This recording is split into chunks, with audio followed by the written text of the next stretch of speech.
অনেক মহিলারা বলে সকালে ঘর ঝাড়ু দেওয়া ছাড়া ও রাত্রে ঘর থেকে কাউকে কিছু দেওয়া যাবে না। সকালে ঘর ঝাড়ু দেওয়া ছাড়া কাউকে দেওয়া যাবে না, রাতে ঘর থেকে কিছু দেওয়া যাবে না। কিছু হাদিস আছে, হাদিসটা হলো হাদিসুন নেসা। হাদিসুন নেসা বুঝেন?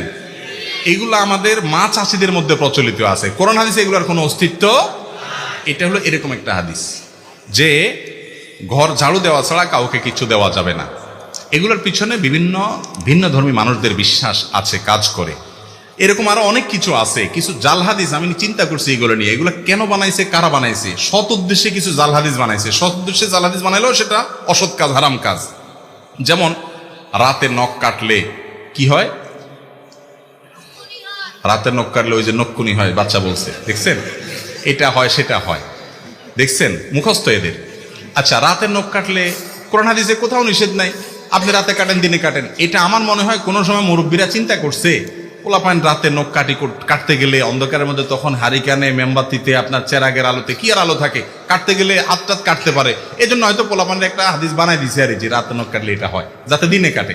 বাবা, এটা তখন হয়তো ঠিক ছিল, আলো ছিল না। এখন ফকফকা আলো, দিনের চাইতে বেশি আলো, কারোর যদি সুবিধা হয় সে কাটবে, কোনো অসুবিধা নাই। একইভাবে দেখবেন যে আপনার অনেকে বলে, হুজুর শুনছি বই খোলা রাখলে, পড়ার বই খোলা রাখলে শয়তান পড়ে ফেলায়। তা আমি বলি, শয়তান পড়ে ফেললে ভালো তো, এটা মানুষ হয়ে গেলে তো ভালো। যদিও শয়তান পড়ে শয়তানই করবে। যাই হোক, এটাও একটা ভিত্তিহীন কথা, ফালতু কথা, মিথ্যা কথা, এর কোনো ভিত্তি নেই। ভাই, শয়তান যদি বই পড়তে চায় সে খুলেও পড়তে পারে। আর শয়তান, সে তার জন্ম হয়েছে কত আগে, তার সব মুখস্থ, আপনার বই পড়ার দরকার নাই তো, সে তো পরীক্ষা দিবে না। এগুলো অযথা কথা। আমার মনে হচ্ছে এটাও কোনো মুরব্বীরা বানাইছেন এই জন্য যে পোলাপাইন বই খোলা রেখে দৌড় দেয় এদিকে সেদিকে, বাতাসে, মোরগে, এটাতে সেটাতে, গ্রামে গঞ্জে অসুবিধা হয়, ছিঁড়ে যায় পাতা পুতা, পোলাপানে ছিঁড়ে ফেলায়। এই জন্য যাতে বন্ধ করে থুয়া যায়, দায়িত্বশীল ভাবে গোছায় থুয়া যায়, এই জন্য একটা হাদিস মিথ্যা বানাই দিছে আর কি, যেটা হলে শয়তান পড়ে। বুঝেন নাই কথা? এরকম অনেক কিছু আছে। কোরআন হাতে থেকে পড়লে কি করা লাগে? ওই যে ডাল দিতে হয়, চাল দিতে হয়, লবণ দিতে হয়, এক এক এলাকায় এক একটা আছে। এটাও জাল হাদিস।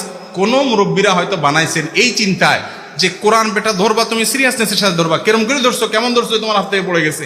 ওরে মানুষ করার জন্য একটা হাদিস বানায় নিছে জাল, যে পড়লে যাতে চাল ডাল লবণ দেওয়া লাগে। বাবা, তখন চাল ডাল লবণের অনেক দাম ছিল, কষ্ট করে জোগাড় করতে হইতো।